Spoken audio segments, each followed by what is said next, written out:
السلام عليكم ورحمة الله وبركاته.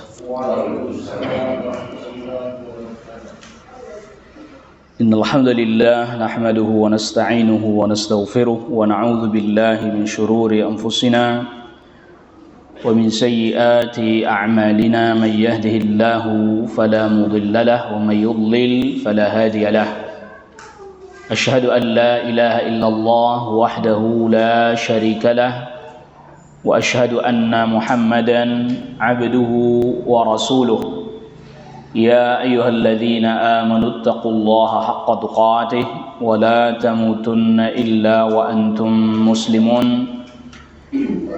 يا أيها الناس اتقوا ربكم الذي خلقكم من نفس واحدة وخلق منها زوجها وبث منهما رجالا كثيرا ونساء واتقوا الله الذي تساءلون به والأرحام إن الله كان عليكم رقيبا. يا أيها الذين آمنوا اتقوا الله وقولوا قولا سديدا يصلح لكم أعمالكم ويغفر لكم ذنوبكم ومن يطع الله ورسوله فقد فاز فوزا عظيما. أما بعد فإن أصدق الحديث كتاب الله وخير الهدي هدي محمد صلى الله عليه وسلم وشر الأمور محدثاتها وكل محدثة بدعة وكل بدعة ضلالة وكل ضلالة في النار. Ikhwatal iman, a'azzakumullah. Pada kesempatan di pagi hari ini kita memuji Allah Jalla fi'ula. Kita masih diberikan berbagai macam nikmat, nikmat iman, nikmat Islam, juga kemampuan kita untuk bisa menunaikan ibadah serta ketaatan kepada Allah Subhanahu wa taala. Salawat salam semoga terlimpahkan dan tercurahkan kepada Nabi kita Nabi Muhammad sallallahu alaihi wasallam, kepada keluarga, kepada kerabat dan juga kepada seluruh sahabat radhiyallahu anhum ajma'in. Pada pertemuan kita di kesempatan pagi hari ini kita hendak memulai pembahasan kita pada satu risalah yang ditulis oleh Syekhul Islam Ahmad ibn Abdul Halim ibn Abdissalam At-Taimiyah atau dikenal dengan Ibnu Taimiyah, yang kita akan bahas risalah ini. Dan sebelum kita membahas risalah ini maka ada dua poin pendahuluan. Sebagai pendahuluan yang pertama yaitu adalah tentang biografi ringkas dari Syekhul Islam Ibnu Taimiyah rahimahullahu taala. Jadi Syekhul Islam Ibnu Taimiyah rahimahullahu taala, beliau lahir di Harran. Harran itu satu wilayah, sekarang masuk area atau wilayah Turki sekarang. Yang lalu kemudian ketika pasukan tahun 661 beliau dilahirkan, dan ketika pasukan Tatar masuk ke dalam daerah wilayah Harran, maka Syekhul Islam Ibnu Taimiyah bersama dengan keluarganya pindah ke Suriah atau ke Damaskus, lebih tepatnya di Damaskus. Memang beliau ini keluarga dari para ulama. Ayah beliau yaitu Syekh Abdul Halim adalah salah satu ulama kenamaan dari Hanbaliyah, madhabnya Hanabilah. Lalu kemudian kakek beliau yaitu Syekh Abdul Salam, ini yang digelari dengan Majduddin, yang menulis kitab Muntaqal Akhbar, yang kemudian disyarah oleh Al-Imam Asy-Syaukani jadi kitab Nailul Awtar, yang lantas kemudian tersebar di mana-mana seperti sekarang kita ketahui. Yang lalu kemudian guru Syekhul Islam Ibnu Taimiyah memiliki lebih dari 200 guru. Lebih dari 200 guru. Adapun murid-murid beliau banyak, termasuk Al-Imam Al-Hafidh Al-Zahabi, ulama kenamaan dari madhab Syafi'i. Bahkan termasuk ada tulisan khusus dari Al-Imam Al-Zahabi menjelaskan tentang biografinya Syekhul Islam Ibnu Taimiyah. Begitu juga ada karya tulis dari Al-Hafidh Ibn Hajar Al-Asqalani juga menulis tentang biografinya Syekhul Islam Ibnu Taimiyah rahimahullahu taala. Dan masih banyak lagi para ulama yang lain yang menjadi murid beliau, termasuk Al-Imam Ibnu Abdul Hadi, termasuk juga Al-Hafidh Ibn Katsir. Al-Hafidh Ibn Katsir juga mazhabnya secara fikih Syafi'i. Jadi pada zaman itu orang mazhabnya beda tetap bisa menuntut ilmu. Gurunya mazhabnya Hambali misalnya, muridnya mazhabnya Syafi'i, tidak ada masalah. Mereka tetap menuntut ilmu, kendati pun secara mazhab fikih berbeda satu dengan yang lain. Dan tentu Syekhul Islam Ibnu Taimiyah ini cukup masyhur ya, cukup terkenal. Dan juga bagaimana ujian beliau di penjara karena tuduhan-tuduhan yang tidak benar. Bahkan termasuk juga ya banyak tuduhan-tuduhan. Karena memang di zaman itu di antaranya wilayah kekuasaan itu dikuasai oleh Tatar. Dan mereka bukan orang yang mengerti ilmu. Orang-orang Tatar ini walaupun sudah masuk Islam nggak mengerti ilmu. Maka nanti menjadi sebab penulisan risalah ini, yaitu ketika ada seorang qadhi dari negeri Wasit namanya. Negeri Wasit itu adalah negeri di antara Kufah dan Basrah, Irak. Dia Al-Qadhi Radiyuddin Asy-Syafi'i Al-Wasiti, dikenal dengan sebutan Radiyuddin. Dan Syekhul Islam Ibnu Taimiyah sendiri yang menjelaskan di Majmu' Fatawa bahwa datang Al-Qadhi Radiyuddin untuk menunaikan ibadah haji, singgah ke Syam, singgah ke Damaskus. Lalu kemudian ia datang kepada Syekhul Islam Ibnu Taimiyah menyampaikan kondisi yang buruk dari sisi agama di negerinya ataupun di negeri-negeri kaum muslimin yang lain. Jadi sudah rusak, agama sudah rusak, ya, orang banyak kebodohan, kezaliman, enggak mengerti tentang agamanya. Maka kemudian Al-Qadhi Radiyuddin meminta kepada Syekhul Islam Ibnu Taimiyah untuk menulis kitab yang menjelaskan tentang akidah Islam, akidah Ahlus Sunnah wal Jamaah. Awal mula Syekhul Islam Ibnu Taimiyah rahimahullahu taala menolak. Sudah banyak risalah-risalah ditulis oleh para ulama yang lain. Buat apa nulis lagi? Tetapi kemudian karena Al-Qadhi Radiyuddin katakan, saya tidak mau kecuali yang Anda tulis. Ya, ma uhibbu illa aqidatan taktubuha anta. Saya tidak mau kecuali risalah tentang akidah yang Anda tulis langsung. Saya mau itu. Enggak mau dari orang lain.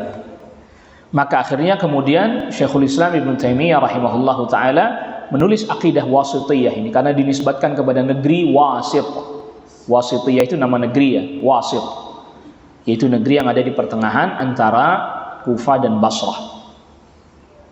Ditulis ba'da asar, antara asar sampai maghrib lah, ba'da asar selesai. Kalau memang risalah seperti yang antum pegang terjemahnya itu matannya ya, hanya itu saja, matannya hanya itu. Dari ba'da asar sampai kemudian ya sebelum maghrib sudah selesai. Ringkas memang. Dan itu terjadi pada tahun 689 Hijriyah, yang berarti pada saat itu Syekhul Islam Ibnu Taimiyah rahimahullahu taala ketika menulis akidah Wasithiyah ini, usia beliau pada saat itu sekitar 37 tahun.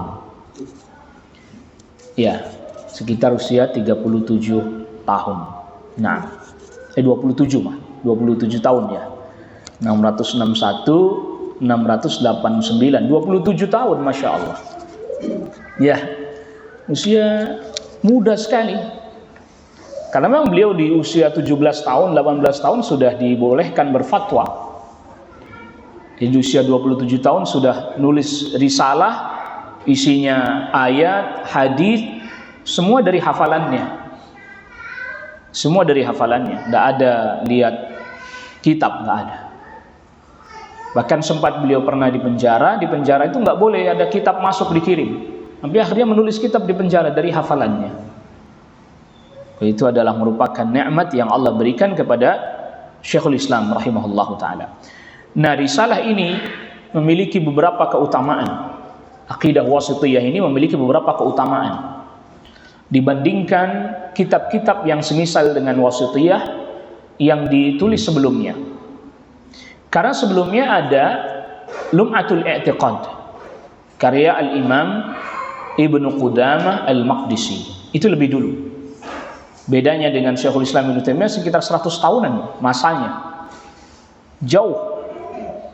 Tetapi pada risalah Lum'atul I'tiqad ada lafaz-lafaz atau kata-kata yang sering disalahfahami oleh sebagian orang di belakang.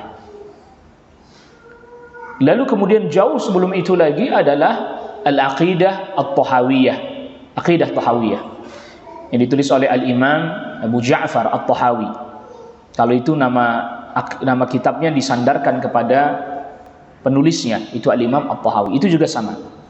Beberapa lafaz yang sering kali digunakan, tetapi lafaz ini lafaz yang sulit dipahami oleh sebagian orang atau mengandung makna yang hak di satu sisi, tapi mengandung makna yang batil di sisi yang lain. Maka oleh karena itu para ulama di belakang mengatakan bahwa di antara yang paling utama di antara tiga itu secara berurutan, yang pertama adalah Aqidah Wasithiyah, baru kemudian yang kedua Lum'atul I'tiqad, dan yang ketiga adalah Al-Aqidah At-Tahawiyah.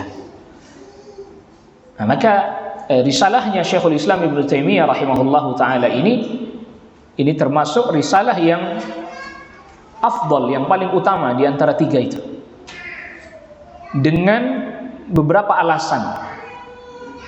Alasan yang pertama, bahwa Al-Aqidah Tahawiyah ini mengandung permasalahan-permasalahan akidah yang didukung dengan dalil dari Al-Quran dan Sunnah serta ijma' salaful ummah.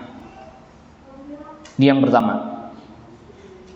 Jadi terkandung di dalamnya akidah yang berdasarkan Al-Quran dan Sunnah dan ijma'nya salaful ummah, dan itu dijelaskan oleh Syekhul Islam dalam lafaznya dan juga maknanya. Bukan berarti risalah akidah yang sebelumnya kita sebutkan seperti Lum'atul I'tiqad atau Tahawiyah tidak berdasarkan Al-Quran dan Sunnah, bukan itu maksudnya. Jadi lafaznya Syekhul Islam Ibnu Taimiyah mengambil lafaz, bahasa-bahasa, redaksi-redaksi yang bahasa redaksi itu diambilkan dari Al-Quran, dari Sunnah dan juga ijma'nya salaful ummah. Maka kata Syekhul Islam Ibnu Taimiyah, ana taharraitu fi hadhil aqidah ittiba'al kitabi was sunnah. Saya betul-betul memperhatikan dalam akidah ini mengikuti Alkitab dan Sunnah. Dan juga beliau berkata, ini perkataan-perkataan beliau di Majmu' Fatawa, wa kullu lafdhin dzakartuhu fa ana adhkuru bihi ayatan aw haditsan aw ijma'an salafiyyan. Setiap lafaz yang aku sebutkan di dalamnya, aku sebutkan ayat atau hadis atau ijma' salaf. Disebutkan oleh Syekhul Islam Ibnu Taimiyah. Lalu kemudian selanjutnya bahwa risalah ini mengandung penelitian, buah dari penelitian Syekhul Islam Ibnu Taimiyah terhadap perkataannya as-salaf dalam bab asma wa sifat, termasuk juga terkait dengan iman kepada hari akhir, iman kepada takdir, dan yang lainnya yang merupakan masalah-masalah i'tiqad. Semua dikumpulkan dengan redaksi lafaz yang ringkas. Maka Syekhul Islam Ibnu Taimiyah katakan, ma jama'tu illa aqidatas salaf as-salih jami'ihim. Saya tidak mengumpulkan di dalam risalah ini kecuali akidahnya as-salafus salih, semuanya dikumpulkan. Dan sebagaimana diketahui bahwa Syekhul Islam Ibnu Taimiyah rahimahullahu taala memang memiliki wawasan yang sangat luas, termasuk juga mengerti betul bagaimana memilih metode yang tepat mengikuti metode Ahlus Sunnah wal Jamaah. Diteliti betul. Sampai-sampai Syekhul Islam Ibnu Taimiyah pernah memberikan kayak semacam tantangan. bahwa apabila didapati di dalam risalah ini kekeliruan, apa yang saya sebutkan bertentangan dengan akidahnya salaf, ya silahkan beritahukan kepada saya akan koreksi. Dikasih waktu 3 tahun. Siapa yang mau koreksi risalah saya silahkan. 3 tahun, dikasih waktu 3 tahun. Saya tunggu 3 tahun.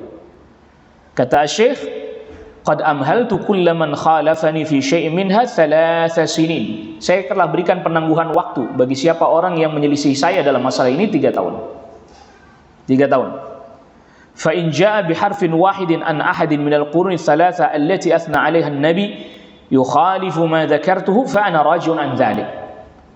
Kalau ada yang datang membawa satu perkataan yang dimana perkataan itu menyelisihi satu huruf saja dengan apa yang aku katakan di dalam risalah ini, maka aku rujuk.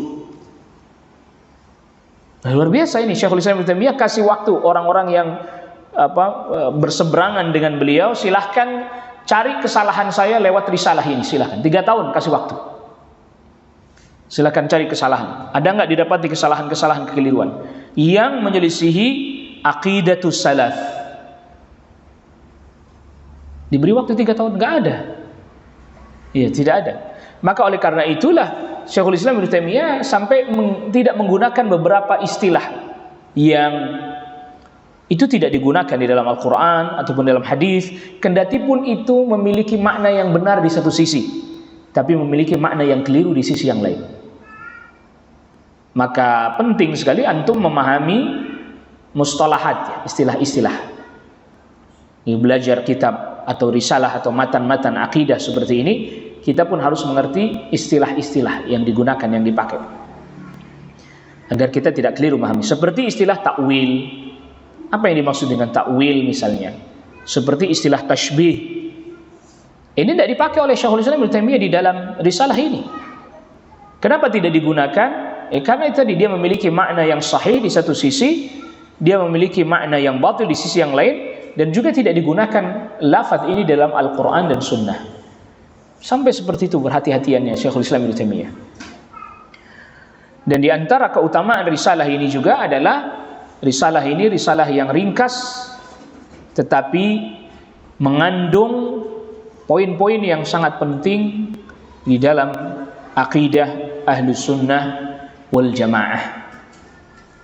Maka berkata Al-Imam Al-Hafidh Al-Zahabi rahimahullahu ta'ala dalam Al-Uqud Ad-Durriyah, ini kitab yang ditulis Al-Zahabi ini terkait biografinya Syekhul Islam Ibnu Taimiyah, waqa'al ittifaq ala anna hadza mu'taqadun salafiyyun jayyidun.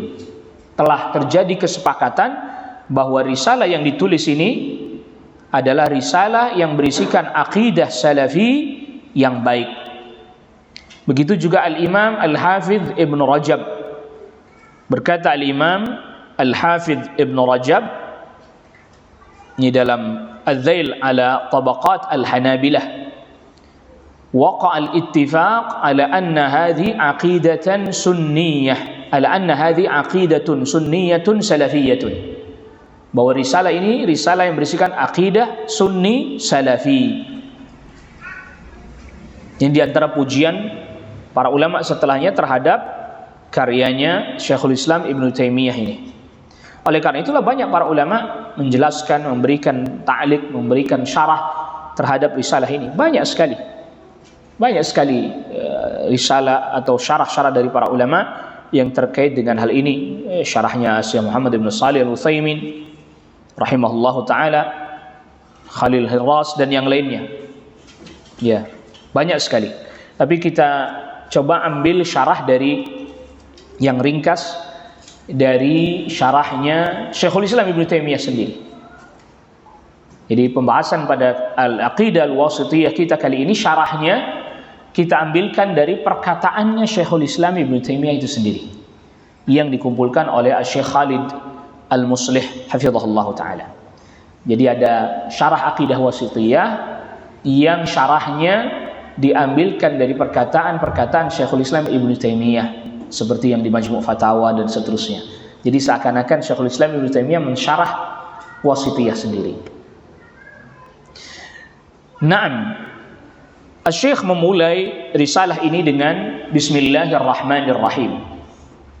Dan ini mengikuti Al-Quran dan mengikuti Sunnah, karena Al-Quran dimulai dengan Bismillahirrahmanirrahim. Suratul Fatihah adalah surat pembuka dan dimulai dengan Bismillahirrahmanirrahim. Begitu juga suratnya Rasul sallallahu alaihi wasallam juga dimulai dengan Bismillahirrahmanirrahim. Sebagaimana Nabi Sulaiman juga memulai suratnya dengan Bismillahirrahmanirrahim. Innahu min Sulaiman wa innahu Bismillahirrahmanirrahim. Nah, memulai sesuatu, menulis kitab dengan Bismillah ini, tadi kita sudah sebutkan, ini adalah merupakan sesuatu yang ditetapkan oleh Al-Quran dan juga dilakukan oleh Rasulullah SAW. Dan juga berdasarkan keumuman dalil, kullu amrin dhi balin la yubda'u fihi bi bismillah fahuwa abtar. Setiap perkara yang penting tidak dimulai dengan bismillah, maka dia terputus dari keberkahan. Ya, maka dia terputus dari keberkahan.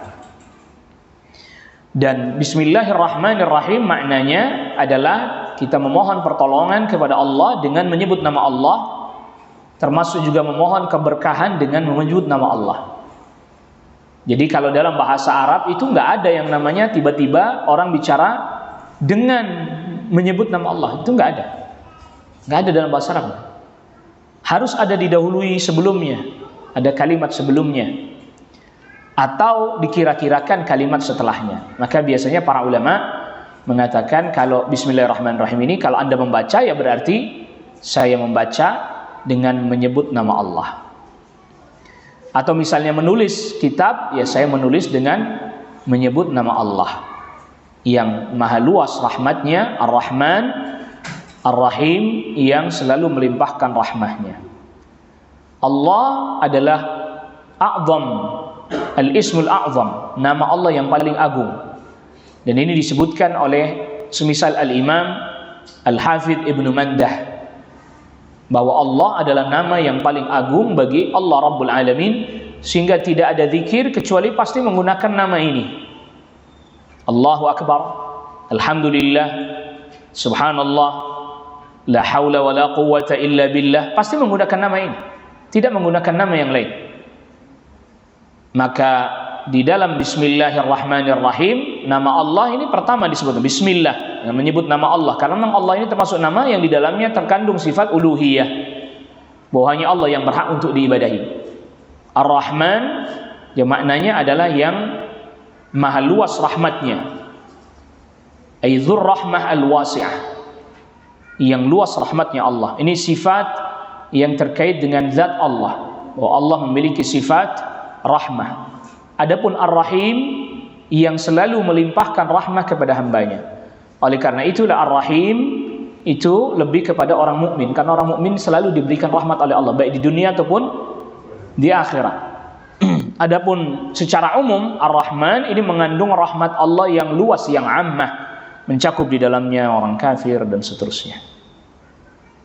Maka oleh karena itulah sebagian para mufassirin, para ulama tafsir mengartikan Ar-Rahman di dunia, yang artinya untuk seluruh makhluk, seluruh manusia juga, mau mukmin mau kafir tetap dapat rahmatnya Allah. Kalau orang kafir nggak dapat rahmatnya Allah, dia nggak akan hidup, nggak bisa hidup dia, karena dia butuh makanan, butuh minuman. Tapi itu rahmah am, rahmat yang umum. Adapun Ar-Rahim khusus untuk orang-orang mukmin saja. Wa kana bil mu'minina rahima, wa kana bil mu'minina rahima, dan Allah rahim terhadap orang-orang mukmin. Tidak disebut rahmanan, tapi rahima, karena rahmatnya Allah kepada orang mukmin terus-menerus sampai di akhirat. Adapun kepada orang kafir hanya di dunia saja. Lalu kemudian selanjutnya Asy-Syaikh memulai dengan qauluhu alhamdulillahilladzi arsala rasulahu bil huda wa dinil haq. Segala puji bagi Allah yang mengutus utusannya dengan membawa petunjuk dan agama yang benar, agama yang hak. Pembukaan ini mirip seperti qauluhu ta'ala, Seperti firman Allah Subhanahu wa taala yang di surat At-Taubah ayat ke-33. Huwallazi arsala rasulahu bil huda wa dinil haqq liyudhhirahu 'ala ad-din kullihi walau karihal musyrikun.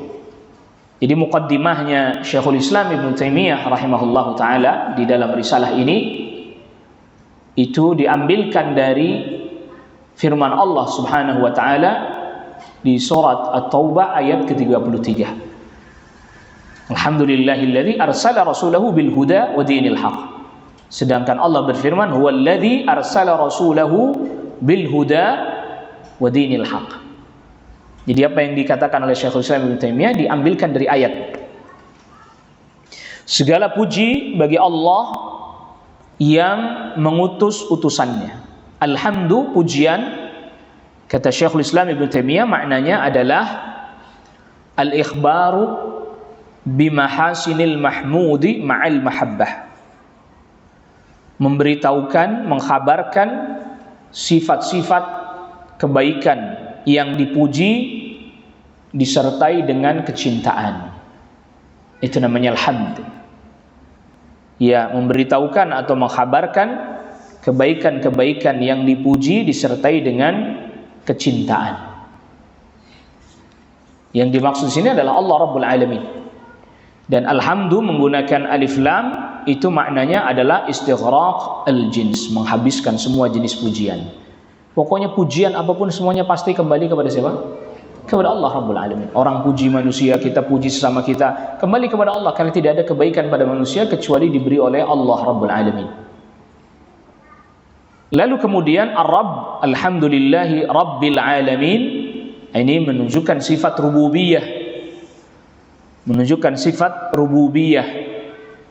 Allah Subhanahu wa taala ketika memuji dirinya sendiri di dalam Al-Qur'an, maka Allah Subhanahu wa taala menyebutkan nama-namanya, menyebutkan sifat-sifatnya dan juga perbuatan-perbuatannya. Seperti tadi contoh yang di ayat ke-33 surat At-Taubah, wallazi arsala rasulahu bil huda, dialah yang mengutus utusannya dengan membawa petunjuk. Itu kan Allah menceritakan, mengkhabarkan, memberitahukan. Yang berarti di dalamnya terdapat pujian dari Allah Rabbul Alamin kepada dirinya sendiri. Allah lah yang mengutus. Misalnya lagi Allah Rabbul Alamin firmankan suratul Fatihah, alhamdulillahi Rabbil Alamin. Ini firman Allah bukan? Alhamdulillahi Rabbil Alamin. Firman Allah bukan? Firman Allah. Berarti Allah yang mengatakan ini terlebih dahulu. Allah yang memuji dirinya terlebih dahulu. Baru kemudian Allah wahyukan kepada Nabi sallallahu alaihi wasallam. Nabi sallallahu alaihi wasallam membacanya, berarti Nabi sallallahu alaihi wasallam memuji Allah Rabbul Alamin.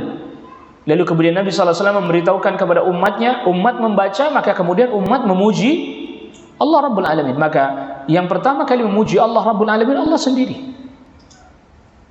Yang pertama kali memuji Allah Rabbul Alamin Allah sendiri.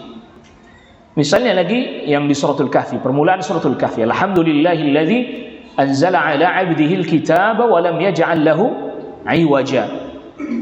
Segala puji bagi Allah yang menurunkan kepada hambanya kitab dan Allah tidak jadikan kebengkokan di dalamnya. Yang memuji alhamdulillahilladzi anzala ala 'abdihi al-kitab, yang memuji Allah, yang dipuji Allah Rabbul Alamin. Allah memuji dirinya sendiri. Baru kemudian Allah wahyukan itu kepada Nabi sallallahu alaihi wasallam.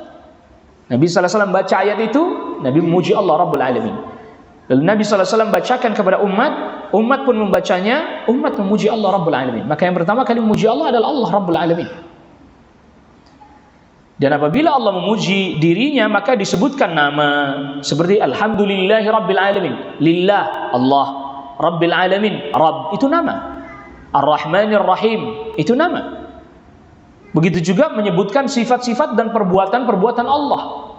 Termasuk di dalam ayat Wallazi arsala rasulahu bil huda wa dinil haq, Allah memuji dirinya dengan menyebutkan salah satu perbuatan Allah, yaitu apa? Mengutus utusan, mengutus rasul. Allah Rabbul Alamin yang mengutus rasul, dan Allah Rabbul Alamin mengutus rasul itu bukan karena kepentingan Allah Rabbul Alamin, bukan, tetapi karena kebutuhan manusia. bukan keperluannya Allah. Allah mengutus utusan. Yang butuh akan adanya utusan kita atau Allah? Ya, kita yang butuh. Bukan Allah Rabbul Alamin. Allah tidak butuh ada utusan. Kita yang butuh. Nah, karena kita butuh utusan, maka Allah utuslah. Termasuk terakhir yaitu Nabi sallallahu alaihi wasallam. Dan itu rahmah minallah, rahmat dari Allah Rabbul Alamin. Diutusnya utusan adalah merupakan rahmah, kasih sayang dari Allah Rabbul Alamin kepada kita. Kita yang butuh utusan. Maka di sini Syekhul Islam Ibnu Taimiyah mengapa memilih muqaddimah dengan menyebut salah satu perbuatan Allah mengutus utusan, karena perbuatan mengutus utusan ini adalah merupakan perbuatan yang di dalamnya terdapat kebaikan untuk manusia, baik itu dalam urusan dunianya, apalagi dalam urusan apa? Akhirat. Kita nggak akan tahu kebaikan kecuali kebaikan yang datang dari Allah Rabbul Alamin yang dijelaskan oleh Rasul SAW. Jadi termasuk nikmat juga. Irsalur Rusul, diutusnya utusan adalah nikmat dari Allah Rabbul Alamin kepada kita. Nikmat, rahmat dari Allah. Nah, utusan ini diutus membawa bil huda, dengan membawa petunjuk, wa dinil haq, dan agama yang benar. Al huda yang dimaksud di sini adalah al ilmu. Ilmu. Al huda, petunjuk, yang dimaksud di sini adalah apa? Ilmu. Wa dinil haq, dan membawa agama yang hak. Yang dimaksud dengan agama yang hak di sini adalah al amal. Yang dimaksud dengan agama yang hak di sini adalah al-amal. Jadi Nabi diutus untuk menjelaskan kepada kita ilmu dan juga amal secara bersamaan. Secara bersamaan. Al-huda al-ilm wa dinil haq al-amal. Maka kemuliaan Islam itu bisa diraih dengan dua cara. Yang pertama adalah ilmu, yang kedua adalah dengan amal. Yang ilmu di sini adalah maksudnya al-quwwatun nadhariyah al-ilmiyah, kekuatan melakukan analisa sehingga nanti bisa bedain yang hak mana yang batil. Yang kedua adalah kekuatan semangat untuk beramal, berbuat. Maka selanjutnya Syekh katakan liyudhhirahu 'ala ad-dini kullih. Liyudhhirahu 'ala ad-dini kullih. Agar Allah memenangkan agama ini di atas seluruh agama. Yaitu juga dikandung di dalam surat At-Taubah ke-33, liyudhhirahu 'ala ad-dini kullih. Allah menangkan agama ini dengan dalil, dengan ayat-ayat, dengan ilmu yang membuktikan bahwa agama ini adalah agama yang hak, dan Allah akan menangkan agama ini dengan pertolongan dari Allah Subhanahu wa taala, mengalahkan mereka yang menyelisihinya. Maka agama ini menjadi menang dengan ilmu, dengan lisan menjelaskan kebenaran dan petunjuk, dan juga dengan tangan dan juga senjata. Tetapi pertama kali agama ini ya dengan ilmu, dengan hujjah, dengan burhan, dengan dalil. Maka Nabi SAW ketika berdakwah di Makkah 13 tahun itu dengan dalil, hujjah, dalil. Belum ada dengan senjata perang, belum ada, belum diperintahkan. Setelah Nabi SAW hijrah ke Madinah, baru kemudian apa? Ada peperangan-peperangan diizinkan. Mulai tahun kedua Hijriyah sudah diizinkan. Tahun 1 ada, tapi hanya pasukan-pasukan kecil. Lalu kemudian tahun 2 sampai sekitar tahun 9 Hijriyah peperangan terjadi. Jadi hanya sekitar kurang lebih 7 atau 8 tahun peperangan. Artinya dengan jihad. Tetapi jihadnya dengan senjata. Tapi jihadnya Rasulullah SAW dengan ilmu, dengan hujjah, dengan burhan, dengan dalil, itu lebih lama. Maka di sini ada pelajaran penting bagi kita. Ya, hari ini peperangan kita ada perang dengan ilmu, dengan hujjah, dengan dalil.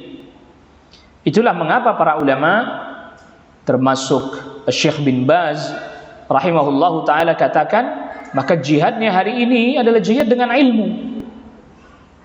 Jihad hari ini jihad dengan ilmu, bukan berarti menafikan jihad dengan senjata dan seterusnya, bukan menafikan itu, tapi jihad dengan ilmu syar'i, ilmu din. Bayangkan kalau orang di masa Syekhul Islam Ibnu Taimiyah, itu sekitar abad ke-7 Hijriah kan, masanya Syekhul Islam Ibnu Taimiyah, itu sudah banyak orang menyimpang dari agama, banyak firqah-firqah yang menyimpang, yang sesat. Gimana hari ini? Yang itu semua dijelaskan oleh Syekhul Islam Ibnu Taimiyah, penyimpangan mereka, kekeliruan mereka, jelaskan semua. Dalam rangka tadi menjelaskan yang hak, agar orang tahu mana yang hak, tahu mana yang batil.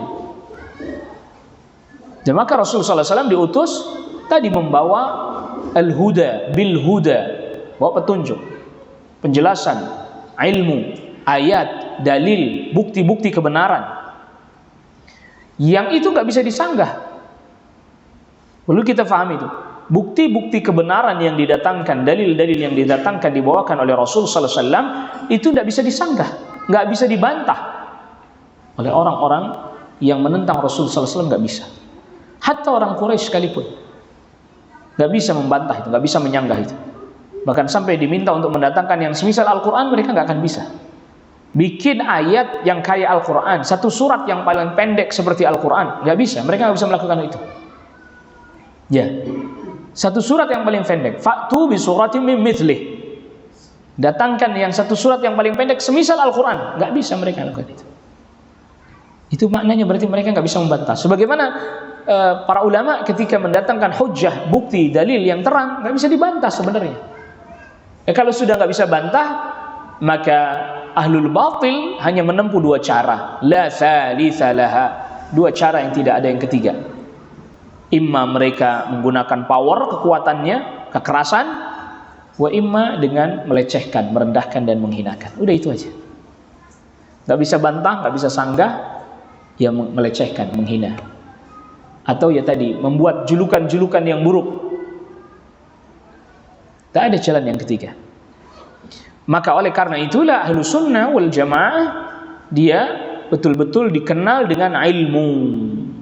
Dengan ilmu. Maka penting sekali kita betul-betul memahami ilmu, mengerti ilmu. Karena itu sebab kemenangan. Pertama kali ilmu dulu, baru kemudian amal.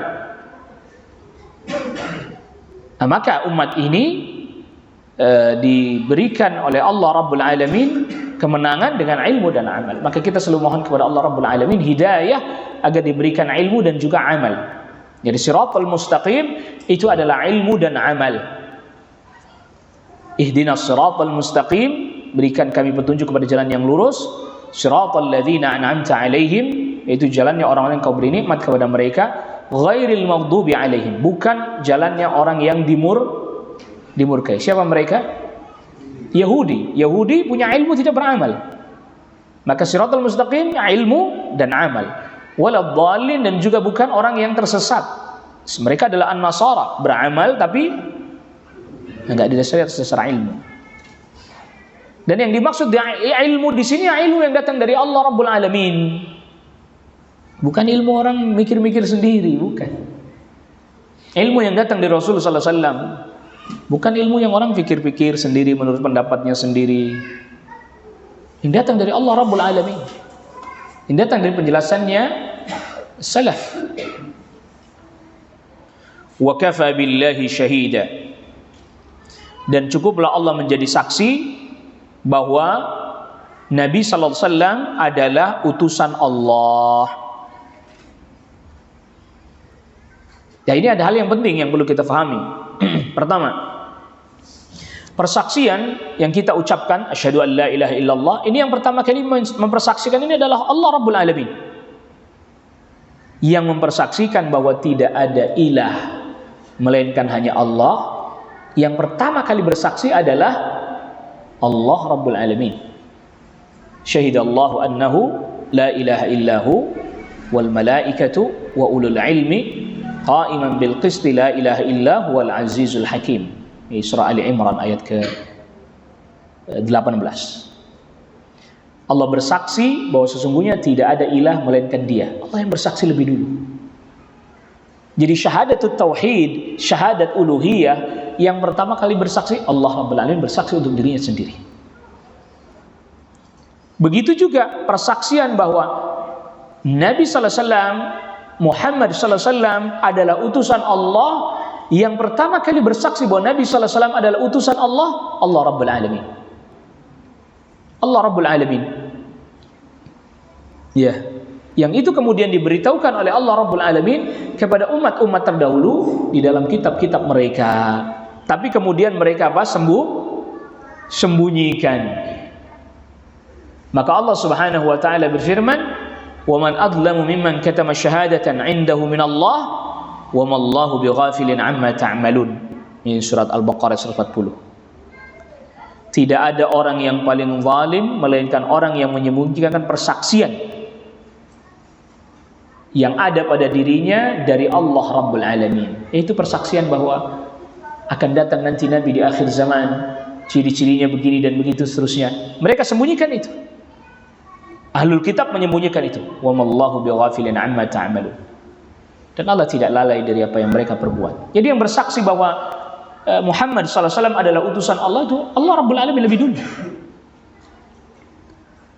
Misalnya lagi, contohnya lagi firman Allah Subhanahu wa taala di permulaan surat Al-Munafiqun. Idza ja'aka al-munafiquna qalu nashhadu innaka la rasulullah wallahu ya'lamu innaka la rasuluh wallahu yashhadu innal munafiqina lakadzibun. Apabila orang-orang munafik datang kepadamu, mereka berkata, kami bersaksi bahwa sesungguhnya engkau adalah utusan Allah. Allah Maha tahu bahwa engkau adalah utusannya. Allah bersaksi bahwa Nabi SAW adalah utusan Allah.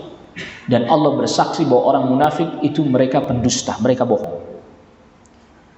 Mereka tidak pernah mengakui kenabiannya Nabi SAW. Mereka cuma pura-pura dengan lisan mereka, berkata dengan lisan mereka. Itu maknanya apa? Maknanya bahwa yang pertama kali bersaksi bahwa Nabi Muhammad SAW adalah utusan Allah, Allah Rabbul Alamin. Yang pertama kali bersaksi bahwa tidak ada ilah yang diibadahi dengan hak melainkan hanya Allah, siapa? Allah Rabbul Alamin. Dan kita diperintahkan untuk bersaksi seperti atau sebagaimana persaksiannya Allah Rabbul Alamin. Maka di sini Syekhul Islam Ibnu Taimiyah rahimahullahu taala katakan wa kafa billahi syahida. Cukuplah Allah sebagai saksi. Karena Allah Subhanahu wa taala yang Maha mengetahui, Al-Alim. Yang namanya saksi itu harus memiliki ilmu. Dan siapa yang paling memiliki ilmu? Allah Rabbul Alamin. Maka persaksian yang paling benar, persaksian yang paling tepat, persaksian yang paling jujur adalah persaksiannya Allah Rabbul Alamin, termasuk juga persaksian yang paling adil. Nah, kalau orang misalnya tidak puas dengan persaksian yang datang dari Allah Rabbul Alamin, maka persaksian siapa yang mau diambil? Ya, persaksian siapa yang mau diambil? Kalau persaksian dari Allah Rabbul Alamin aja nggak dia terima, persaksian siapa yang mau dia terima? Allah mempersaksikan bahwa dirinya adalah ilah dan hanya Allah sajalah yang berhak diibadahi. Lalu orang nggak terima misalnya, nggak mau mengikuti itu. Lalu persaksian yang mana yang mau diambil? Allah mempersaksikan bahwa Muhammad SAW adalah utusan Allah yang terakhir, penutup. Dia nggak mau ambil persaksian itu. Lalu persaksian siapa yang mau dia ambil? Maka tidak ada saksi yang paling adil, yang paling benar tentunya melainkan hanya Allah Rabbul Alamin.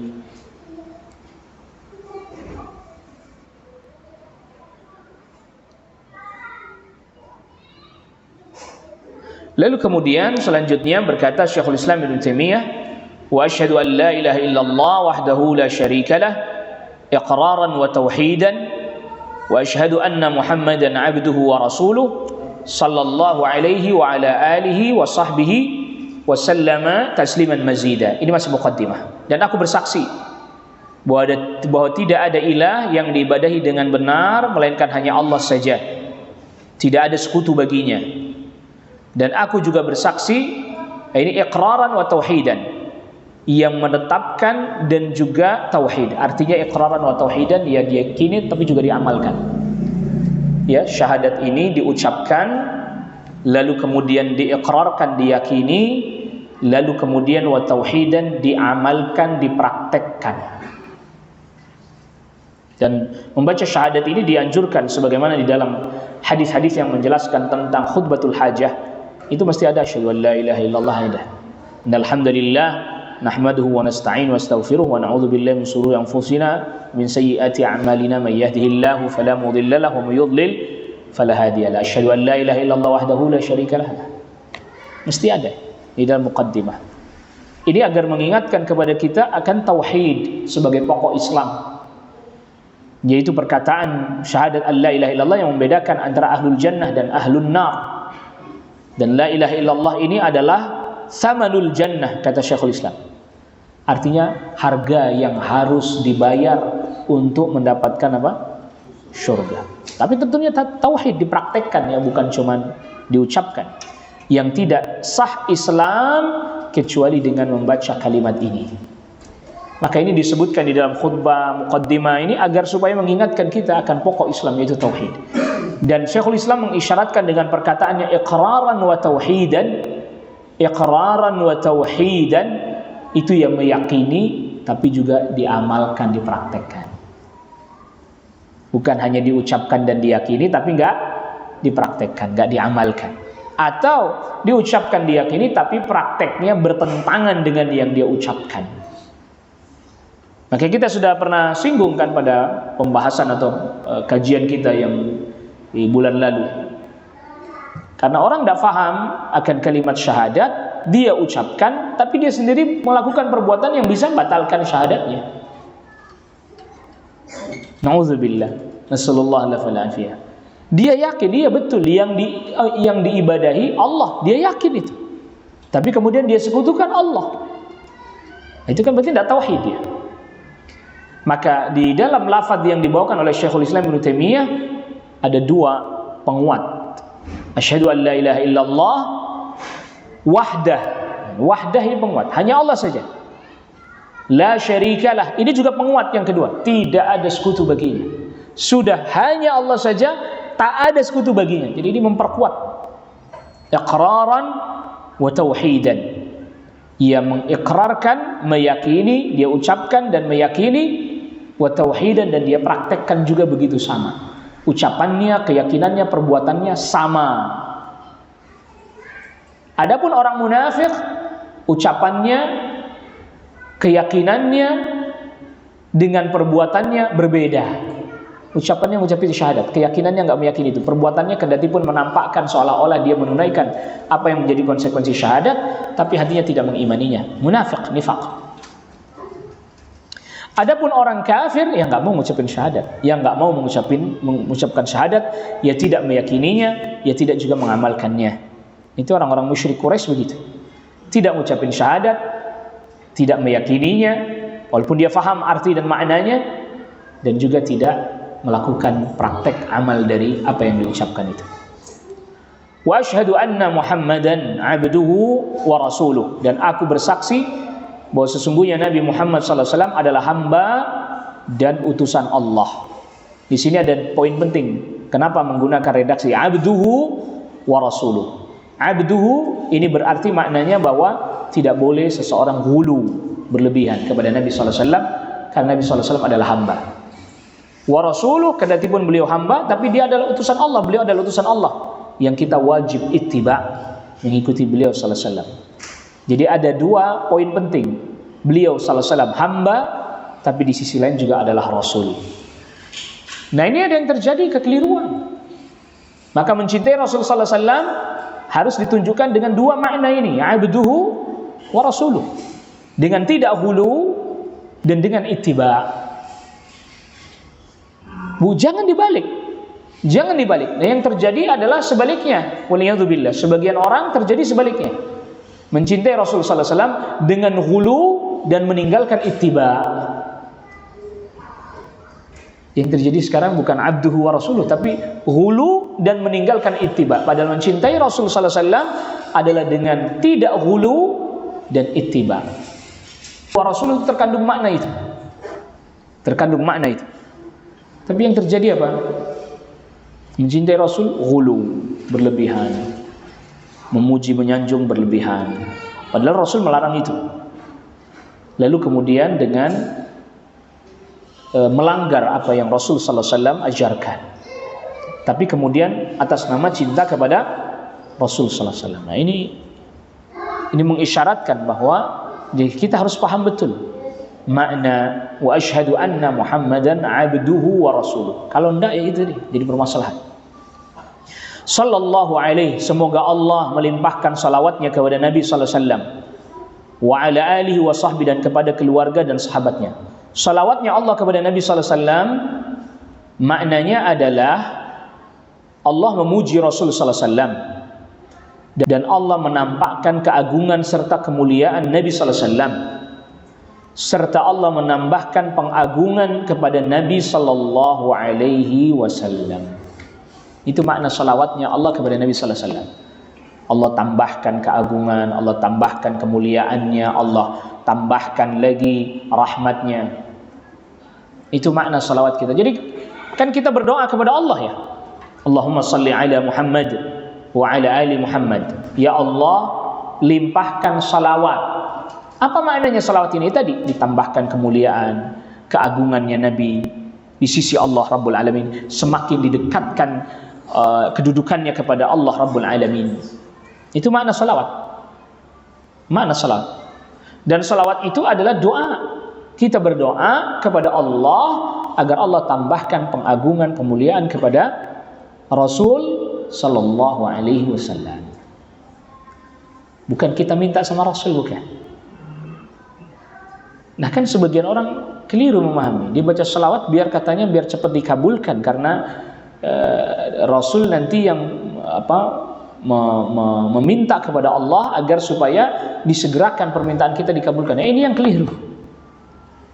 Karena salawat itu kita doa minta kepada Allah agar ditambahkan pengagungan, pemuliaan kepada Rasul sallallahu alaihi wasallam.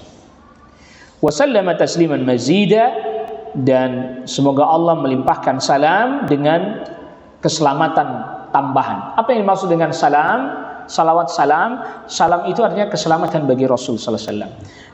Apa maknanya keselamatan bagi Rasul sallallahu alaihi wasallam? Ketika beliau masih hidup dijaga oleh Allah Rabbul Alamin. Tidak ada yang bisa menyakiti beliau, ya, dan seterusnya. Bahkan sampai beliau wafat dijaga oleh Allah Rabbul Alamin, sehingga orang yang mencela Rasul sallallahu alaihi wasallam hukumannya mati.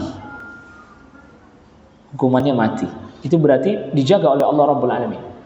Makanya orang-orang yang mencela Rasul sallallahu alaihi wasallam itu hukumannya mati walaupun dia sudah taubat. Walaupun sudah apa? Sudah taubat. Maka kemudian Syekhul Islam Ibn Taimiyah rahimahullahu ta'ala ada satu karya tulis, yaitu As-Saif Al-Maslul ala Syatimir Rasul, pedang yang terhunus bagi orang yang mencela Rasul. Dijaga oleh Allah Rabbul Alamin, Nabi sallallahu alaihi wasallam, kemuliaannya, kehormatannya diselamatkan, dijaga. Keselamatan, kehormatan, kemuliaannya adalah dengan tadi diterapkan hukum.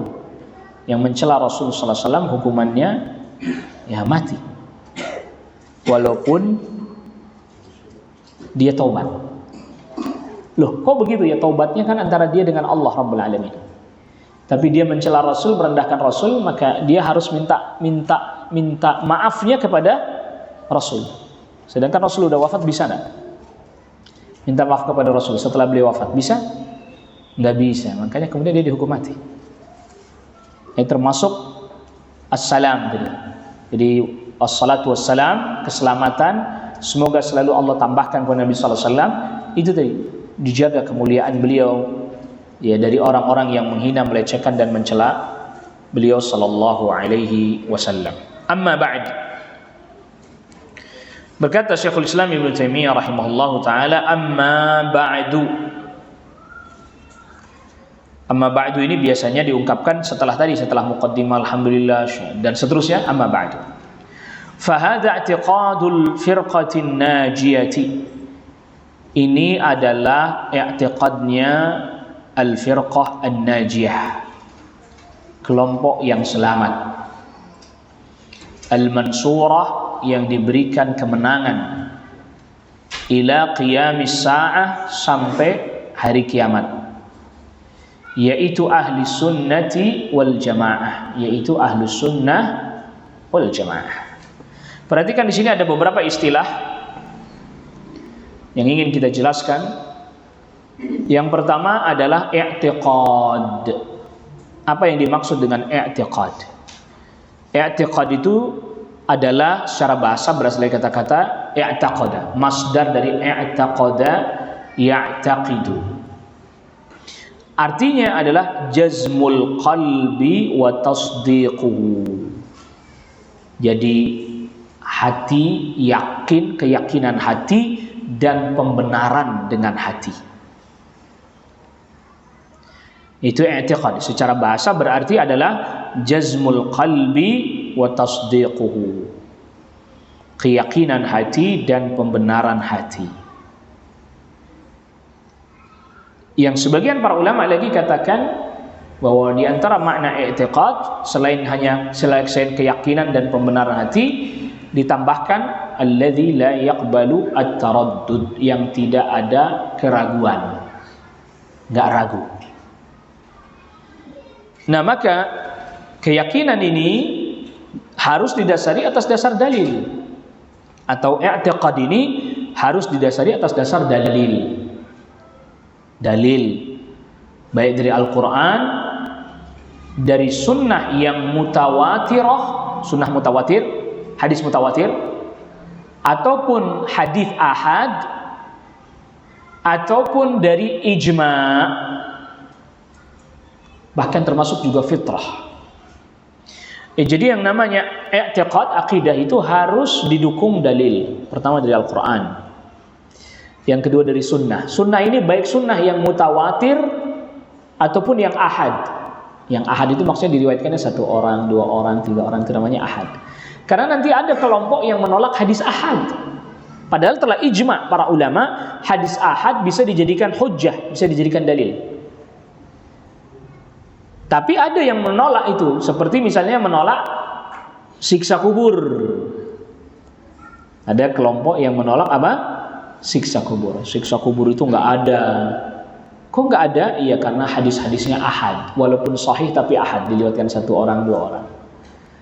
Sehingga kemudian mereka membuat kaidah, kalau hadisnya ahad, maka itu hanya boleh untuk dalil amal, tapi tidak boleh dalil akidah, kata mereka. Nah, kalau kita balik bertanya berdasarkan kaidah mereka itu, berarti hadis-hadis tentang azab kubur tidak boleh diyakini sebagai akidah. Nggak boleh. Boleh diamalkan, baca doa Allahumma inni a'udzubika min adzabil qabr. Boleh. Ada yang aneh? Ada yang aneh enggak? Itu. Jadi meyakini siksa kubur enggak, karena hadisnya ahad, enggak boleh, harus mutawatir. Akidah, keyakinan harus mutawatir.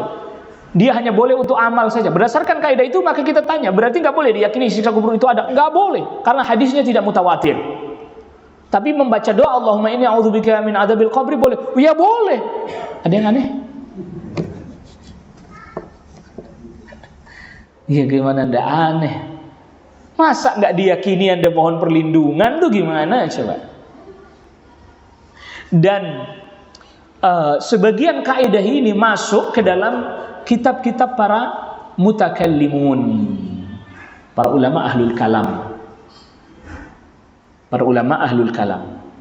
Sehingga akhirnya kemudian mereka ya tadi menggunakan kaidah itu. Masalah akidah harus hadisnya mutawatir. Enggak boleh hadis yang ahad. Dan akhirnya ini sebagian tadi ulama ahli kalam masuk ke sini menggunakan kaidah itu. Akhirnya rancu. Dan itu adalah kaidah yang dimasukkan oleh itu tadi ahlul kalam. Yang itu tidak ada di dalam Islam. Maka tadi kita sudah katakan telah ijma bahwa hadis ahad bisa dijadikan dalil dalam masalah apa? Akidah. Jadi ini ijma'nya ahli sunnah ini. Ijma'nya ahli sunnah, bukan ijma'nya ahlul kalam, bukan.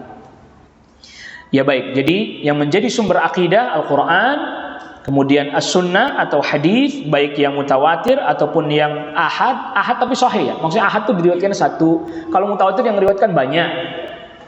Ini bicara kuantitas. Asalkan sahih walaupun ahad bisa dijadikan dalil dalam masalah akidah. Yang ketiga, ijma'. Dalil dalam masalah akidah adalah ijma'. Ijma'. Yang keempat, di antara para ulama ada yang menyebutkan fitrah. Pasti sesuai dengan apa? Fitrah. Ini 4 dalam masalah akidah. Al-Quran, As-Sunnah, Al-Ijma', Wal-Fitrah.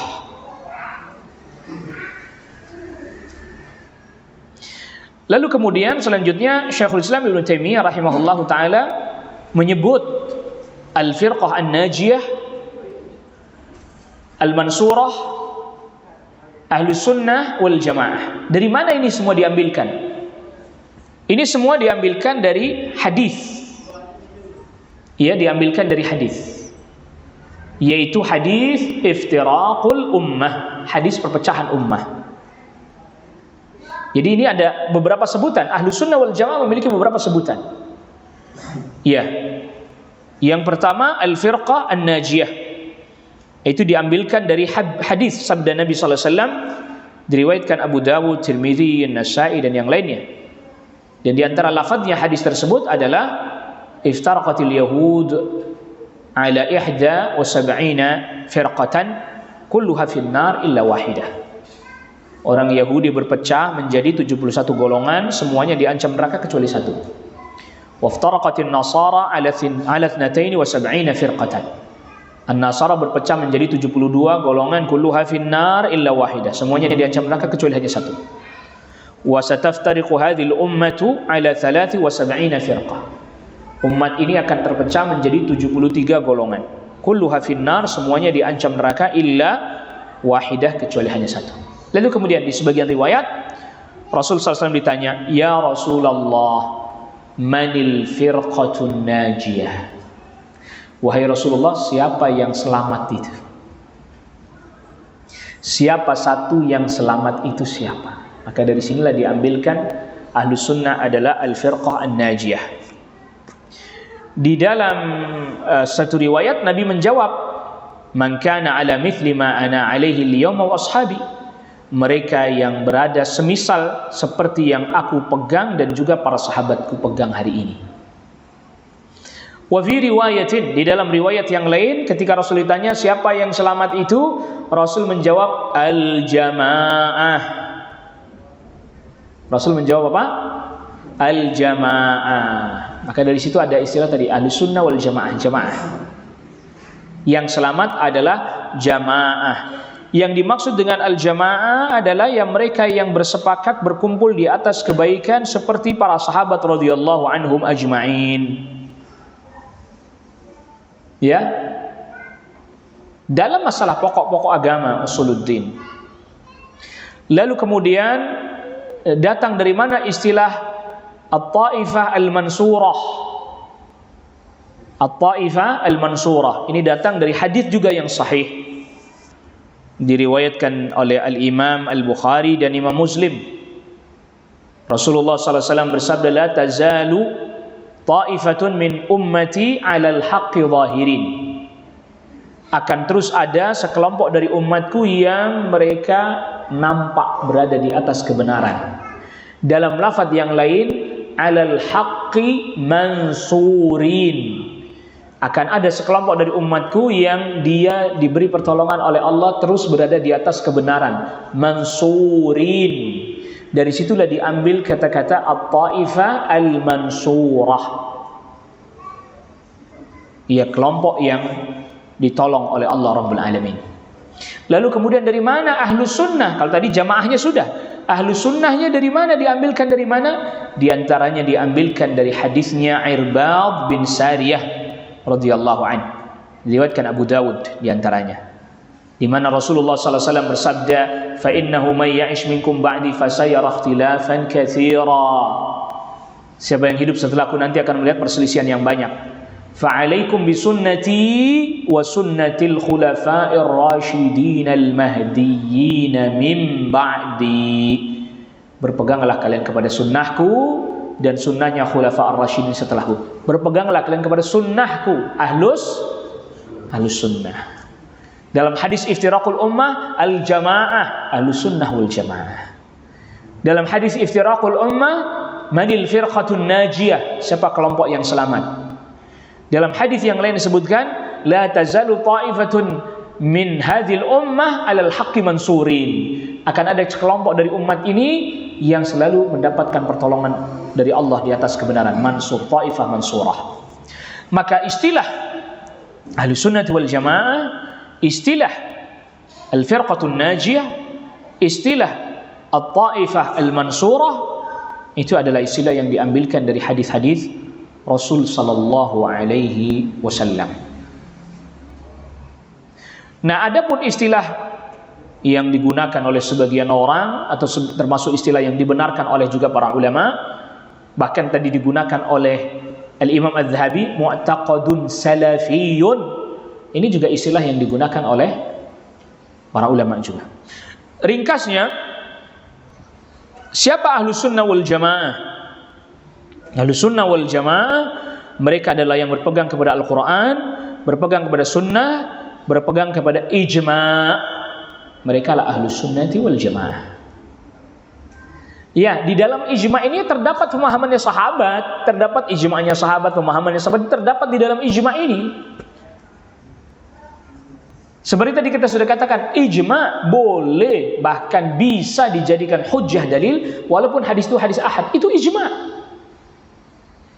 Maka Ahlussunnah wal Jamaah menetapkan bahwa masalah akidah boleh didasari atas dasar hadis yang ahad, asalkan sahih tentunya. Itu ijma', itu namanya. Telah terjadi ijma'. Maka di dalam ijma' ini terdapat apa yang disebut dengan fahmus salaf, terdapat apa yang disebut dengan fahmus sahabah. Ada di dalamnya. Pemahamannya sahabat, pemahamannya salaf, itu ada pada ijma'. Pada ijma'. Maka siapa orang yang menyelisih ijma' itu, maka dia menyelisih Ahlussunnah wal Jamaah. Seperti misalnya ketika Imam Al-Bukhari, Imam Bukhari menyatakan konsensus ijma', saya sudah ketemu 70.000 atau berapa itu, pokoknya orang banyak, saya ketemu 7.000 apa 70.000 orang. Jadi kayak semacam konsensus. Semua mengatakan bahwa iman itu adalah ucapan, perbuatan, bertambah, berkurang. 7.000 lah kalau nggak salah riwayatnya menyebutkan 7.000. Itu kan artinya bahwa telah terjadi apa? Ijma', konsensus. Lalu kemudian ada orang yang mengatakan misalnya iman itu hanya ucapan dan keyakinan saja. Menyelisih ijma'? Menyelisih ijma', menyelisih Ahlussunnah wal Jamaah. Menyelisih ijma'. Dan ijma' itu diambilkan sumber-sumbernya dari Al-Quran dan As-Sunnah. Maka kita sekarang masalah-masalah yang udah ijma' aja sekarang masih diotak-atik lagi. Iya kan? Islam belum sempurna. Ini kan masalah udah ijma'. Udah ini para sahabat ijma'. Sepakat udah. Islam belum sempurna. Iya. Ini ijma'. Seperti juga misalnya begini. Kita sudah pernah sampaikan juga, orang yang berkata nggak ada salat 5 waktu dalam Al-Quran itu nggak ada. Gitu ya. Telah ijma' para sahabat bahwa apa yang ada dilakukan oleh Rasul sallallahu alaihi wasallam itu adalah merupakan pengamalan dari apa? Al-Quran. Ijma' ada itu. Ijma'. Apa yang Rasul lakukan adalah merupakan pengamalan dari apa? Al-Quran. Aisyah radhiyallahu anha katakan, "Kana khuluqul Quran." Nah, akhlaknya Nabi adalah Al-Quran. Ijma'. Bahkan sampai ada riwayat dari sahabat Abdullah bin Mas'ud radhiyallahu anhu. Ketika Abdullah bin Mas'ud mengatakan melaknati wanita yang nyambung rambutnya, yang berpakai yang mentato dan minta ditato dan seterusnya kan. Datang ada seorang wanita dari Bani Asad namanya Ummu Ya'qub. Mungkin kalau bahasa kita sekarang Abdullah bin Mas'ud dilabrak mak-mak. Itu hak, itu riwayat sahih itu. Abdullah bin Mas'ud dilabrak sama emak-emak namanya Ummu Ya'qub. Hai Abdullah bin Mas'ud, saya dengar Anda ini melaknati begini begitu. Iya betul, saya melaknati itu. Lalu kemudian kata wanita ini, kenapa Anda melaknati itu? Bagaimana saya tidak melaknati sesuatu yang telah dilaknat di dalam Al-Quran? Oh, nggak ada, kata Ummu Ya'qub. Saya udah baca Al-Quran, hai Abdullah bin Mas'ud. Anda jangan ngawur deh, bahasa kitanya begitulah. Saya udah baca Al-Quran dari depan, belakang, depan, nggak ada ayat jelaskan tentang tato, larangan mentato, larangan nyambung rambut, nggak ada. Anda jangan bikin-bikin deh. Kira-kira mirip seperti perkataan orang itu, nggak ada dalam Al-Quran sampai waktu. Kira-kira mirip begitu. Apa kata Abdullah bin Mas'ud? Kalau engkau baca dengan benar, pasti engkau dapati. Oh, nggak ada. Ya, akhirnya kemudian jelaskan Abdullah bin Mas'ud, pernah baca nggak firman Allah Subhanahu wa taala, "Wa ma atakumur rasulu fakhudhuhu wa ma nahakum anhu fantahu." Surat Al-Hasyr ayat ke-7. Yang Rasul perintahkan kerjakan, yang Rasul bawa ambil, yang Rasul larang apa? Tinggalkan. Dan Rasul melarang tato, melarang nyambung rambut. Itu berarti itu ada dalam Al-Quran. Tuh lihat pemahamannya Abdullah bin Mas'ud radhiyallahu anhu, fahmus sahabah ini. Ya, jadi kalau seandainya orang itu bilang nggak ada dalam Al-Quran salat 5 waktu, artinya menyebutkan syarat 5 teks, ya pasti nggak ada kalau dia minta teksnya, lafadznya. Salat itu 5, ya nggak ada begitu dalam Al-Quran. Tetapi kalau dia maksudkan itu adalah nggak ada jawabannya. Pakai dalilnya Abdullah bin Mas'ud, wa ma atakumur rasulu fakhudhuhu wa ma nahakum anhu kerjakan. Yang Rasul bawa ambil. Rasul salatnya 5 apa enggak? 5. Maka berarti salat 5 waktu ada dalam Al-Quran. Mana dalilnya? Wa ma atakumur rasulu fakhudhuhu wa ma nahakum anhu fantahu. Oh, bukan itu yang saya mau. Berarti Anda yang nggak paham. Berarti dia nggak paham. Makanya ketika Ummu Ya'qub dijelaskan oleh sahabat Abdullah bin Mas'ud itu nggak bisa ngomong apa-apa dia. Ketika dia bilang nggak ada dalam Al-Quran, ada, kata Abdullah bin Mas'ud, ada. Baca lagi. Kalau kamu baca benar-benar ada. Itu kan paham, pemahaman, bukan teks saja, bukan nas redaksi tekstual. Jadi kalau kita ditanya ada nggak sholat 5 waktu dalam Al-Quran? Ada. Mana? Sebutkan. Wa ma atakumur rasulu fakhudhuhu wa ma nahakum anhu fantahu. Udah gampang dalilnya. Loh, kok itu dalilnya? Lah, ya berarti Anda bukan ahlul ilmi, Anda berarti nggak ngerti ilmu. Kan itu termasuk yang diperintahkan oleh Rasul, termasuk yang dipraktekkan oleh Rasul, termasuk yang dikerjakan oleh Rasul. Ambil, fakhudhu. Dua ilmu itu. Itu sahabat ilmu. Pemahaman mereka yang mendalam terhadap ayat-ayat Al-Quran dan hadis-hadis Rasul. Lagi pula juga Al-Quran kan gak bisa dipisahkan dengan as-sunnah. Gak bisa Al-Quran berdiri sendiri tanpa sunnah. Wahyu itu turun kepada Rasul, Rasul yang jelaskan, Rasul yang praktekkan, Rasul yang mengamalkan. Fa'ala kulli hal, sebenarnya Ahlussunnati wal Jamaah sebenarnya cukup dengan menggunakan apa yang disebutkan oleh Syekhul Islam Ibnu Taimiyah. Karena Syekhul Islam Ibnu Taimiyah di Majmu' Fatwanya mengatakan, "Faman qala bil kitabi was sunnati wal ijma' kana min ahli sunnati wal jamaah." Siapa orang yang dia berbicara berdasarkan Al-Qur'an, sunnah, ijma', maka dia termasuk ahli sunnah apa? Wal jamaah. Kalau ada yang bertanya lagi, kenapa enggak disebutkan mengikuti pemahaman salafus salih? Ya ijma' itu. Ijma' itu maksudnya. Mengikuti pemahaman salafus salih adalah ijma' maknanya itu. Dan siapa orang yang tidak mengikuti pemahaman salafus salih, dia berdalil dengan Al-Quran, dia berdalil dengan As-Sunnah, mesti pemahamannya meleset. Mesti pemahamannya meleset. Kalau pemahamannya meleset, maka itu berarti sama saja dia tidak berdalil dengan Al-Quran dan Sunnah. Orang bawain ayat, tafsirnya ngawur, ngaco, sama saja nggak berdalil dengan Al-Quran itu. Bawakan hadis, tafsirnya keliru, ngaco, itu berarti dia tidak berdalil dengan hadis, tidak berdalil dengan sunnah. Ya berarti apa? Menyelisihi ahlu sunnah. Walaupun bawakan ayat, walaupun bawakan hadis. Syiah, Rafidhah, Mereka pun membawakan sebagian ayat Al-Quran sebagai penguat kerancuan mereka. Apa mereka ahlu sunnah jadinya gara-gara begitu? Ya enggak. Tidak. Itu makanya tidak setiap orang bawakan ayat, bawakan hadis pemahamannya tepat. Jadi di sini jelas.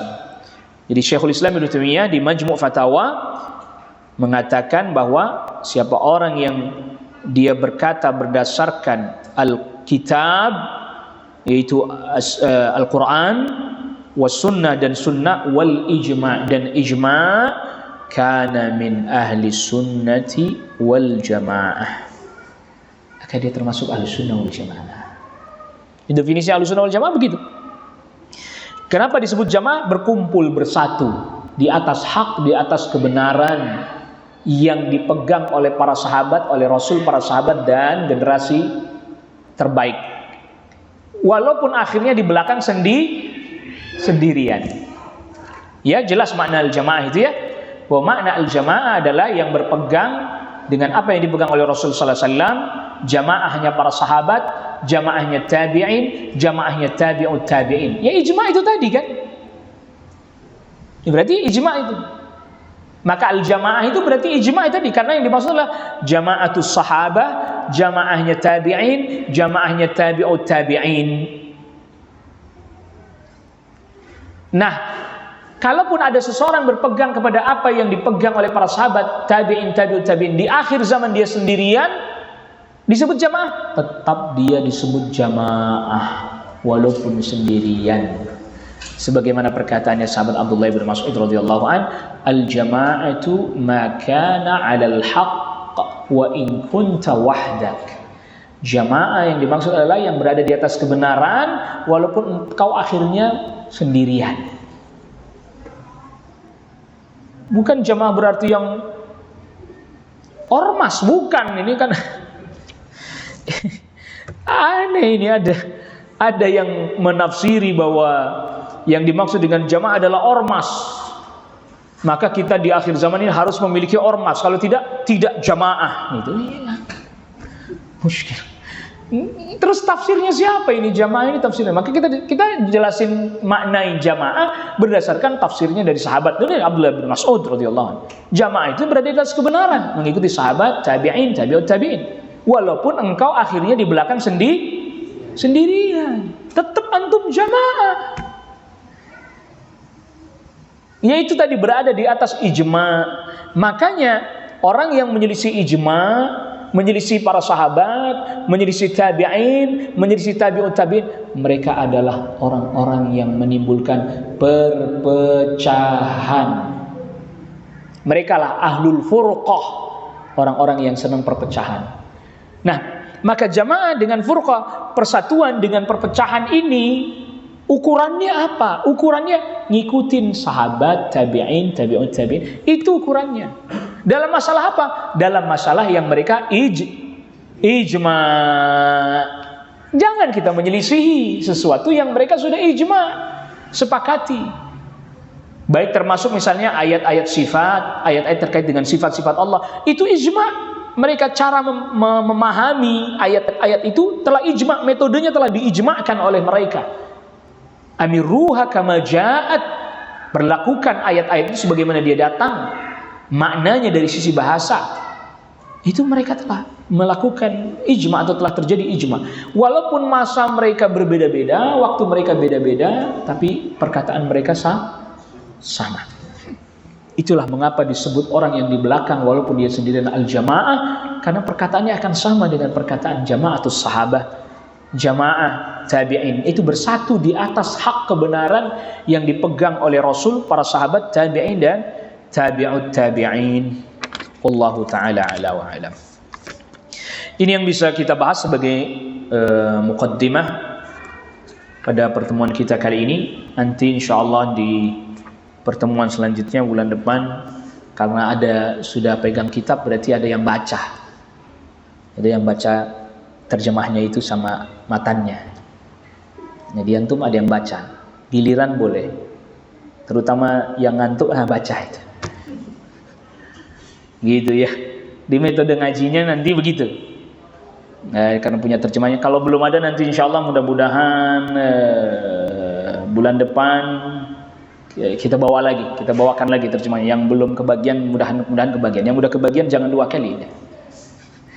Mudah-mudahan yang belum kebagian nanti bisa dapat. Gitu.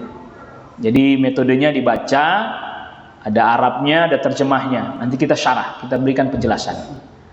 Di antum juga bawa buku terjemahnya, lalu kemudian bawa buku tulisnya. Misalnya ketika ada hal-hal yang penting mau dicatat, tulis catat. Nah begitu ya.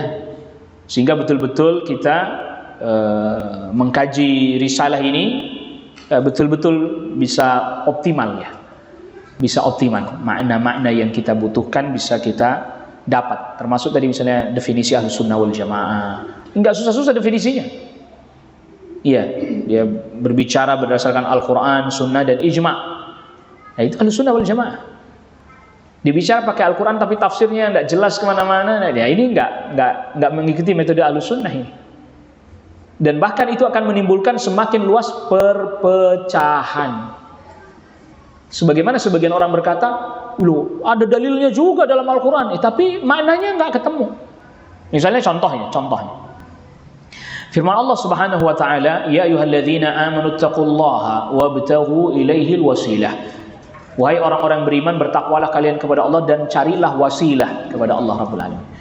Para tabi'in, Qatadah dan yang lainnya menafsiri wasilah di sini, carilah wasilah di sini, tafsirnya adalah amal saleh. Tafsirnya adalah apa? Amal saleh. Udah ijma' itu. Lalu kemudian muncul orang di belakang menafsiri yang dimaksud mencari wasilah kepada Allah adalah orang soleh yang sudah wafat. Menafsiri wasilah adalah orang soleh yang sudah apa? Sudah wafat. Ini kan furqah. Jadi pecah tadinya ijma, pemahamannya sepakat bahwa yang dimaksud wasilah amal soleh, jadi pecah karena muncul ini penafsiran baru. Ini dari mana nih tafsir baru ini datang? Al-wasilah adalah orang soleh yang sudah wafat, dijadikan wasilah untuk mendekatkan diri kepada Allah. Padahal para tabi'in telah berijma' al-wasilah amal saleh yang diridhoi oleh Allah. Dan itu dikutip oleh para ulama tafsir seperti Al-Hafidz Ibn Katsir, dikutip. Imam Al-Hafidz Ibn Katsir saja mengutip, bayangkan. Ini dia muncul tafsir baru. Wasilah adalah orang soleh yang sudah wafat yang dijadikan sarana untuk mendekatkan diri kepada Allah. Nah, dari mana nih tafsir ini datang? Tapi dia kan bawain ayat sehingga sebagian orang beranggapan ini berdalil dengan Al-Quran. Maka tadi kita sudah katakan, siapa orang membawakan ayat Al-Quran tapi tafsirnya tidak mengikuti ijma' para salaf, maka sebenarnya dia tidak berdalil dengan ayat itu. Karena apa? Maknanya tidak dikandung oleh ayat itu.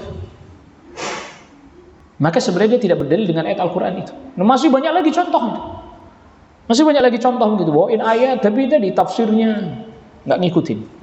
Nah, maka dalam rangka untuk menjaga ilmu itu adalah dengan menjelaskan. Dijelasin ini tafsirnya yang benar ini, tafsirnya yang benar ini, tafsirnya yang benar ini. Tapi nanti pas giliran kita bilang tafsir yang benar ini langsung dituduh, Anda merasa benar katanya. Kita nyampaikan kebenaran, bukan merasa benar, menyampaikan kebenaran.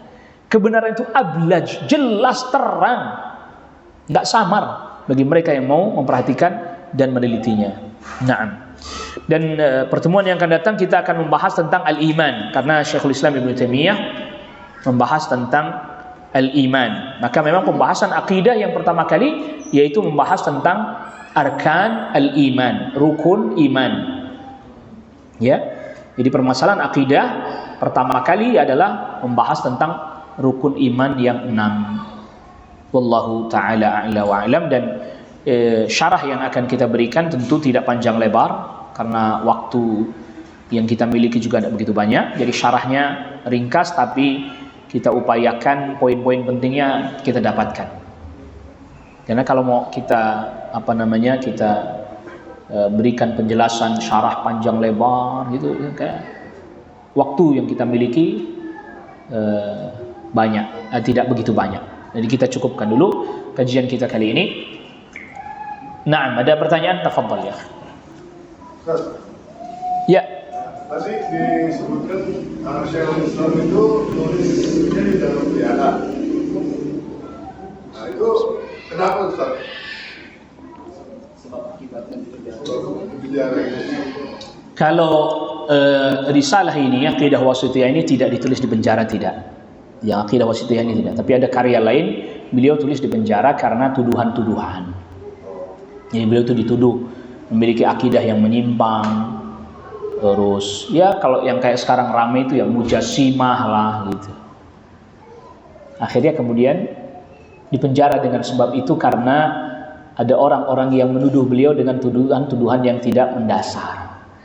Karena pada saat itu di masa beliau itu tadi kita sudah katakan banyak sekali firqah-firqah yang menyimpang. Yang itu semua disanggah, dibantah semua oleh Syekhul Islam Ibnu Taimiyah. Bahkan sampai bisa kita katakan tidak ada satupun firqah menyimpang kecuali pasti dibantah oleh Syekhul Islam Ibnu Taimiyah.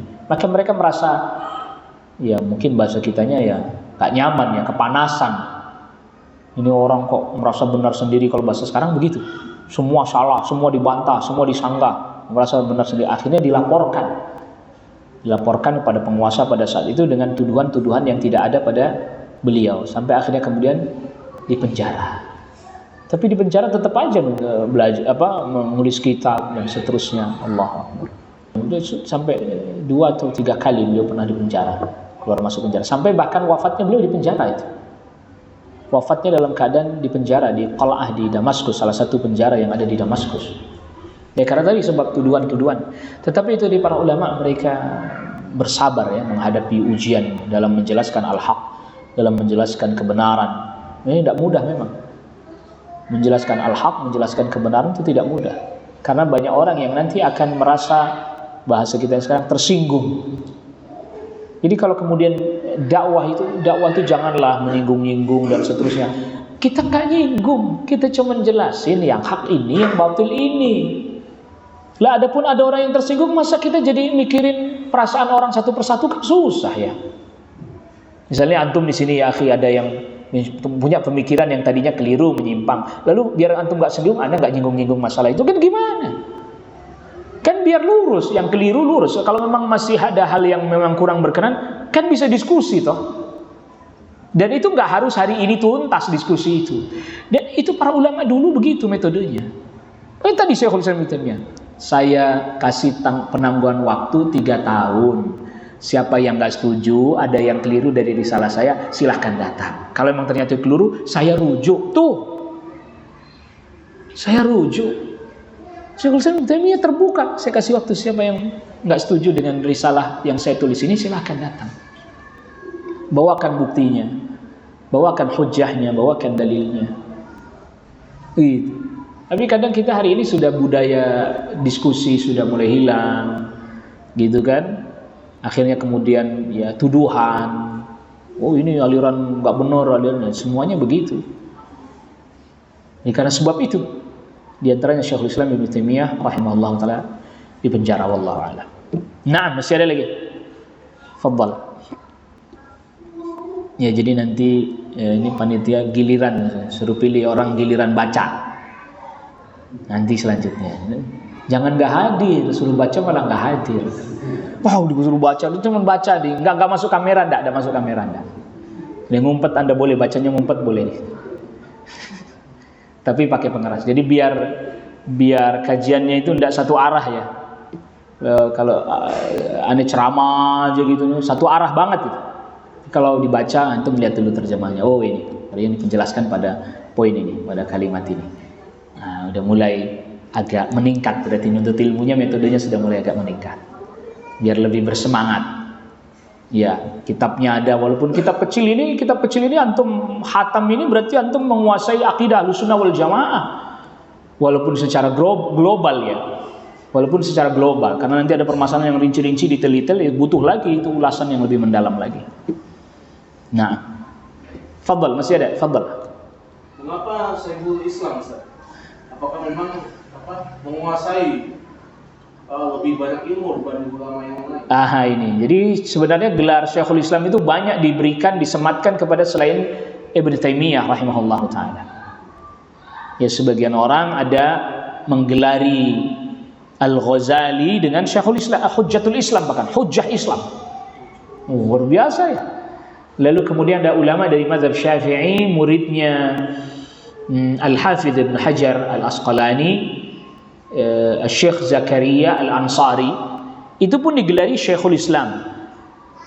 Itu pun digelari Syekhul Islam. Syekh itu tua lah, bahasa kitanya orang yang sudah tua. Artinya orang itu habis umurnya untuk Islam. Gitu ya. Syekhul Islam itu artinya adalah, jadi syekh itu kan bisa berarti orang yang berilmu walaupun muda, bisa berarti orang yang sudah tua. Jadi antum berapa apa dipanggil syekh kira-kira itu. Tapi dengan makna yang kedua, yang sudah tua gitu ya. Iya, ya nggak apa-apa. Jadi maksudnya Syekhul Islam itu adalah orang yang dia habiskan masanya, waktunya untuk Islam, menyebarkan ilmu, mendakwahkannya, dan seterusnya. Itu diantara sebab kenapa disebut dengan Syekhul Islam. Itu. Terlebih lagi beliau berusaha untuk menjaga kemurnian agama Islam sesuai dengan ilmu yang dimiliki. Nah, begitu juga sama Taimiyah. Taimiyah ini ada riwayat yang mengatakan itu nenek buyutnya Syekh ini ada yang namanya Taimiyah. Nenek buyut dari jalur ayah ada yang namanya Taimiyah. Sehingga kemudian akhirnya disebut dengan Ibnul Taimiyah. Begitu. Namanya beliau itu Ahmad. Namanya cuma Ahmad. Namanya cuma Ahmad. Namanya Ibnu Taimiyah, Syekhul Islam Ibnu Taimiyah itu namanya cuma Ahmad. Cuma Ahmad namanya, gampang kan ngapalinnya, kan namanya Ahmad. Syekhul Islam itu kayak semacam gelar lah ya, julukan yang diberikan oleh manusia kepada beliau. Namanya Ahmad, nama ayahnya Abdul Halim, nama kakeknya Abdus Salam. Yang tadi kita sudah sebutkan, Abdus Salam inilah penulis Muntaqal Akhbar yang disyarah oleh Al-Imam Asy-Syaukani jadi kitab Nailul Awtar yang masyhur sampai sekarang. Jadi Nailul Awtar itu syarahnya Muntaqal Akhbar. Dia memang dari keluarga ulama. Syekhul Islam Ibnu Taimiyah ini dari keluarga ulama. Hambali, mazhab fiqihnya Hambali, Hanabilah. Ya, memang ayahnya beliau Syekh Abdul Halim juga termasuk ulama dari kalangan Hanabilah yang sangat disegani juga. Nah, itu tadi. Jadi ini memang dari ruang lingkup para ulama. Ya, ketika beliau sudah mulai membantah beberapa firqah yang menyimpang, termasuk juga yang menerima sebagian sifat, menolak sebagian yang lain, mulailah beliau ini menghadapi berbagai macam ujian. Dan boleh dikatakan salah satu rival, kalau boleh dibilang rival, itu adalah salah seorang ulama kenamaan dari mazhab Syafi'i, yaitu Taqiyuddin As-Subki.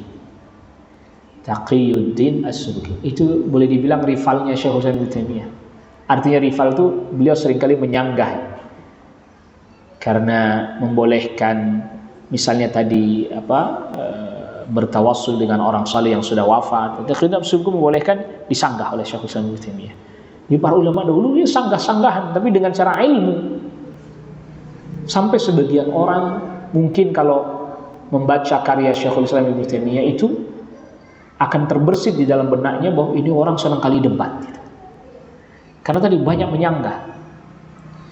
Tetapi mereka yang mendapati kenyataan di lapangan pada masa itu bertemu nggak seperti yang dibayangkan orang hari ini ketika baca karyanya. Karena ternyata ketika Taqiyuddin As-Subki wafat, itu Syekhul Islam Ibnu Taimiyah datang kepada keluarganya. Kalau kalian butuh apa-apa, bantuan, hubungi saya, datangi saya. Saya akan membantu. Lihat. Jadi ketika kabar wafatnya musuhnya ini, dalam tanda kutip musuhnya ini terdengar, datang murid-muridnya menyampaikan, "Syekh, musuh Anda sudah meninggal." Apa Syekh senang dengan hal itu? Enggak. Malah datang kepada keluarganya dan katakan, "Saya yang akan membantu kalau memang keluarga ini membutuhkan bantuan." Allahu Akbar. Sebagaimana juga seperti Syekh Al-Albani rahimahullah ta'ala. Kalau kita baca tulisan beliau hari ini, itu tergambar pada diri kita, wah ini beliau ini orang yang sering kali membantah, mendebat. Siapa aja dibantah, siapa aja disanggah, ini keliru, si fulan ini keliru ini. Tetapi ketika bertemu dengan syekh atau mendengar kisah-kisah langsung dari murid-murid beliau, atau dari sebagian murid beliau yang juga ditulis, hilang semua kesan itu. Ternyata beliau orang yang santun, orang yang ramah, Ini kan orang kalau baca karya tulisnya seakan-akan, ini membantah, ini keliru, ini salah. Hal ini tidaklah dilakukan oleh seorang muslim. Kesannya itu adalah sesuatu yang keras gitu.